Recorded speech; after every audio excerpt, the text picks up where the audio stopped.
Alright, good afternoon class, my name is Garrett Gunn, and I'll be talking about why remote learning should be permanently implemented into education. So the first thing off is that during the COVID-19 pandemic during March 2020, over 77% of public schools transitioned from a distance educational model, whether this was self-paced or real-time learning. But what is remote learning though? That's the first question.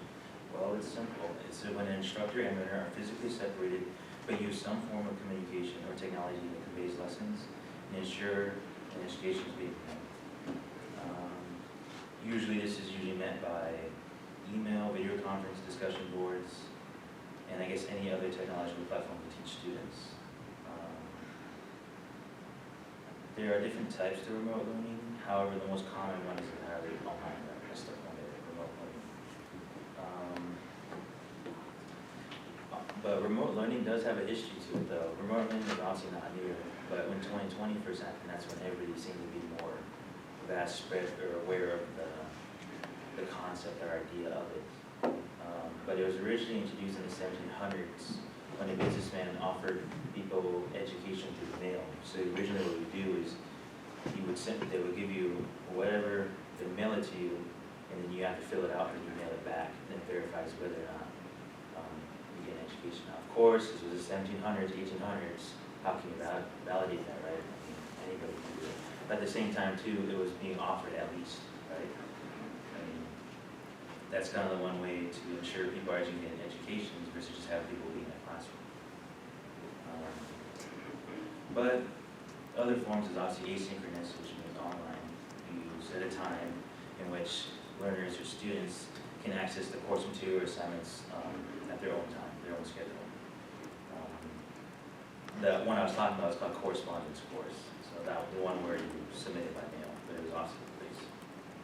There's hybrid learning or hybrid course where you both use online and in-person lesson plans. So I was actually familiar with that plan too during COVID. I'm sure whoever was in high school during COVID or even in college, you know, in person back in 2020 is switched. I remember when I was at Legacy, we switched. I remember I got that email I read in the morning, boom, 2 weeks off. And the next thing you know, it says all online. But we use Google Drive for our online. Some people use Word, some people use Engage. There's many platforms you can use through the school districts. And with that, it was actually a lot easier because now I don't have to wake up as early as there's no lecture times.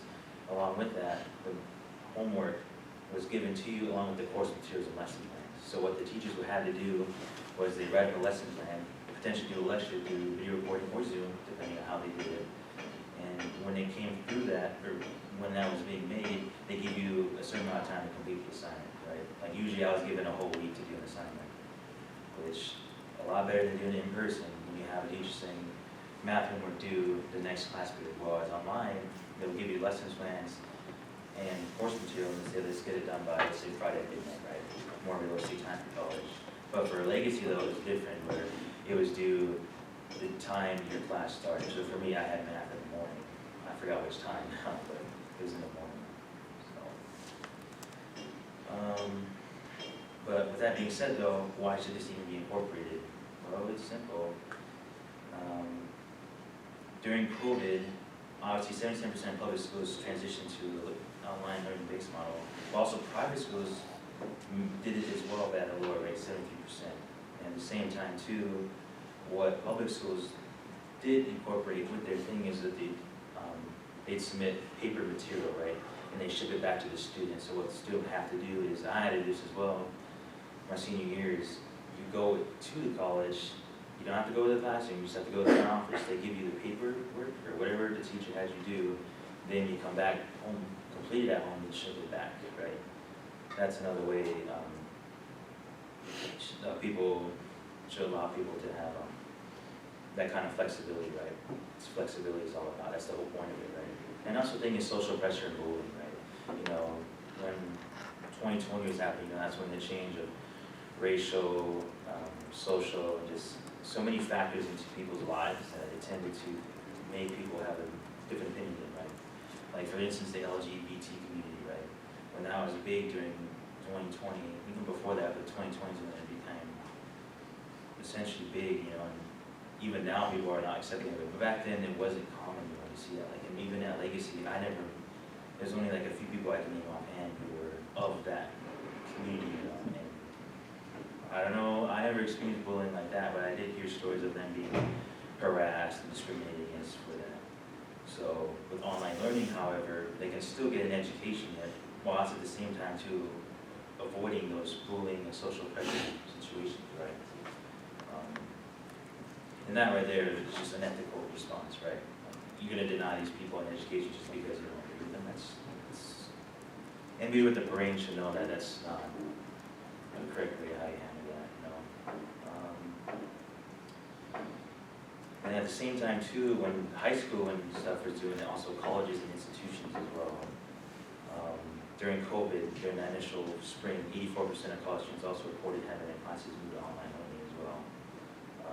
And at the same time too, 27% of undergraduate students received a tuition refund from their institution during that time as well. And Shrives does that as well. Depending on how your needs are met, and if they were met, you get money back from doing it, right? That's another reason why doing it online is you save a little bit more money doing it because you're at home, right? Think about it. If you're at home, or wherever you are at, you're completing your assignments at home, but you don't have to waste gas, cars, parking fees, or any ticket fees. There's so many variables to that that can prevent you from getting education based on that alone, right? Education through online learning is usually cheaper in that way. Not at Tribes though. I did my facts on that.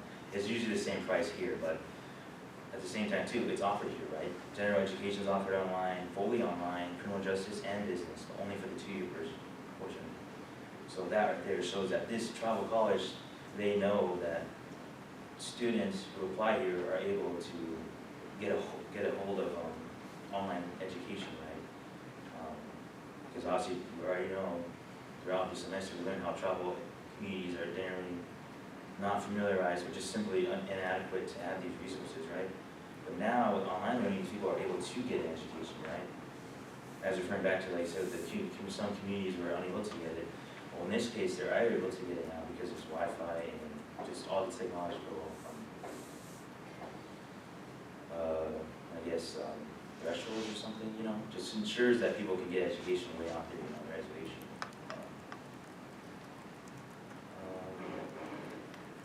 And then another big thing, which I think is one of the bigger ones, in my personal, just dealing with these online learning, is your safety, right? You know, with the rise of mass shootings in the U.S., you know, as well as potential bomb threats, you know, just there's so many safety factors that can incorporate your learning, that can compromise your learning just based on that, right? Like literally last year, we had those 2 guys had their shots fired on the campus. Of course, it was late at night, but it was out here, you know. And then when I was at Legacy freshman year, there were a whole week of bomb threats, right? They called in the FBI, you see wasted resources doing that. But if you have an online platform for people who want it, you can ensure their safety from home, right? Because at their turn, they'll be on their leisure time, not yours or the school's. And that's just more ignorance, more so than just like that, right? Like school shootings, you can't predict them, right? You can have situations where it can call for it, but most of the time you can't predict it in that sense, right? But all that being said, what's the solution to this? How can we incorporate this? Well, it's very simple. As you already tell, some schools offered online classes already prior to COVID, or during like the COVID period, I guess.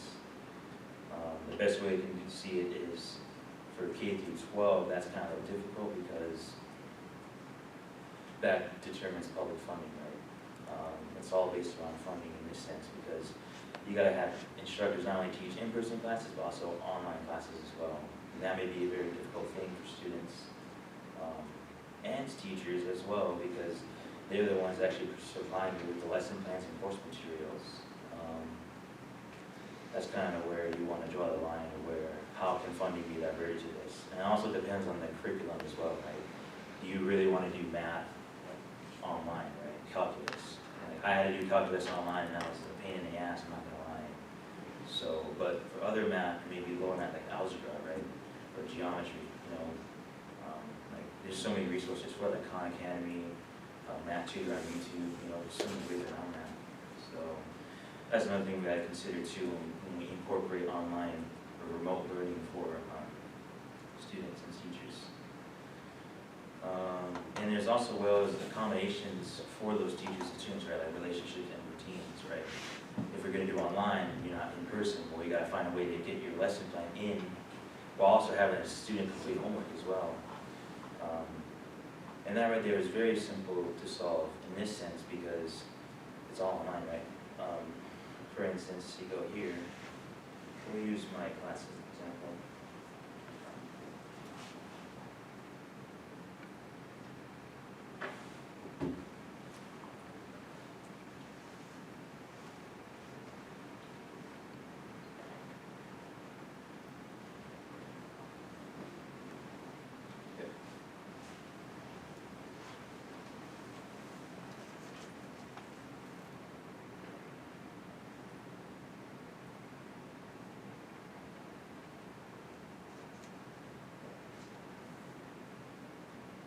Alright, here we go. So I took online classes before, and this is usually how it's structured. You have a module. It's the same out here at United Tribes. You have a module, it's usually completed within the week. So for instance, if we go down here, I recently just did this, see, it's due this Monday or Tuesday. But it's usually due a Monday right here after college. Generally, each teacher's different obviously, but generally when you speak with your advisor, they usually a week to do the module, right? And you go in, when you click it,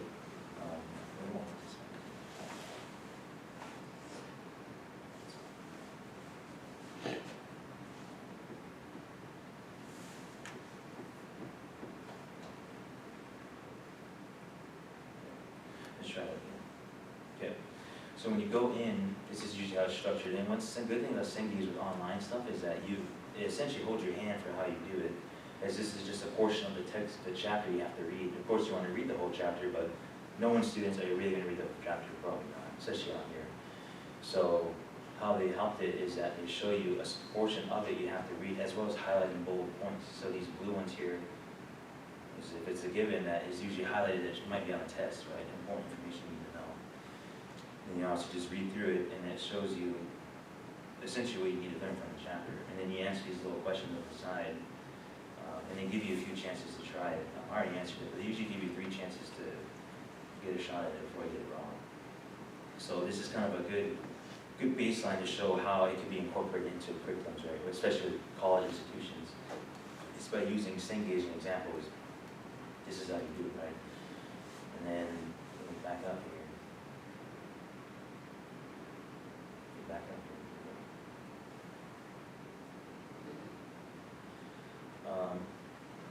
So when we load in again, when you click that chapter, you see there's a way, obviously this is what you're learning through the sections of the chapter. And then when you apply it, then you have an assignment, 25 assignment, right? It's usually just a questionnaire of what you learn, but it's mostly case studies in this sense with business. I'm going to use business as an example. So this is a good way to incorporate it. It's by obviously learning the chapter, same as traditional, do the assignment, and there's no test on here fortunately, but usually there'll be a test for this. But with business, for instance, a lot of case study in business, right? And I'm sure there's many other programs as well that use it as well. So let's say we click on it. It's going to show a video in this sense. Usually it does videos for Cengage, but it actually questions related to that, right? It's a case study, so you have to kind of apply what you learned through this, right? So you go through the question and right? Just simple stuff. But this is kind of an example of what online education could look like. But for K through 12, that might be a little difficult. Obviously, said one thing, and then the curriculums are a lot different based on school districts. And it could be applied to institutions as well, but that's kind of one way to look at it, is that. But to round it all out, what's the vision of this essentially? So, well, obviously, accessibility is a big one, right? And like I said before, people who are unable to come in person can get an education from where they are at. Honestly, students feel more comfortable with the content of the course if they're at home or somewhere a place of comfort while having to deal with bullying and social pressures right, in class. And honestly, communication among teachers and students, is a big thing, and it always has been when it was first introduced during COVID when it comes to communicating with students during that time. And now it seems at this point everyone's familiarized with it, that's kind of one way to look at it is by that, is increased communication between them, I guess. And lastly, this one is amicable in some situations, but you can get faster grad times, right? I know WGU, Western Governors University, they're based in Utah. They offer 4-year programs and master or 6-year programs or degrees. You can get them a lot faster, right? Like I was just reading up on it. Some people finish their master's in 6 months or less, right? I don't know how that'll be applied out here at Nitrize, especially using Nitrize as an example, because you got to be you essentially self-teaching yourself, right? It's all self-discipline. There are weaknesses to this thing. I guess I could go through that, but essentially the big one is your discipline, right? Are you going to keep students on track? It's your own time, you have freedom. There's no one holding your hand or telling you to do these things, so it's all based on the student. However, that is also a good thing because it shows that the student could be disciplined enough to show that they're capable of doing work without having to be essentially being held down by students and administrators and everything just to get an education, right? Like, at this point, with how technology is, students can be well informed, well disciplined in doing, getting an education done just by themselves.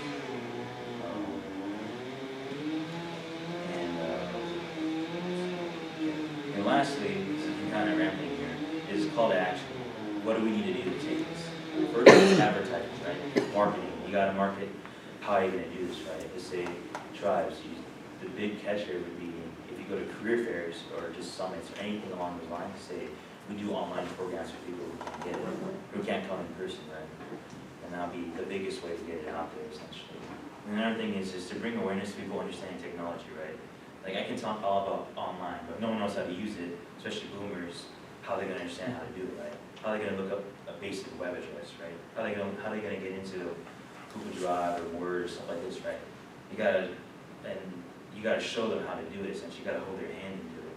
And this is a good way because social media, right? I'm sure everybody in here has a social media account: Facebook, TikTok, Snapchat, everything, right? I mean, it's simple. You just have to pay for advertising to get those on those platforms. Like I've seen plenty of advertisements talking about education, both in person and online. And that's in all social medias I have. Especially if you're on Facebook, right? A lot of boomers use Facebook, so that's one way to get them aware to that. And plus, it's like a sentimental thing, referring back to that too, right? A lot of these boomers are, it's probably not a correct term, but a lot of these older people didn't get education when they were growing up, right? And now with this, it gives them an opportunity to do that. Like it put all ties back, I said, call to action. You gotta show them how to use it. And I guess lastly is to incentivize people to do it online. Like AR checks, you get money back to do it online. It's generally cheaper online, not here, but generally by universities. And it's self-paced, I'll say this before. And lastly, potentially faster grant times. So, that should be it then. So that was my speech.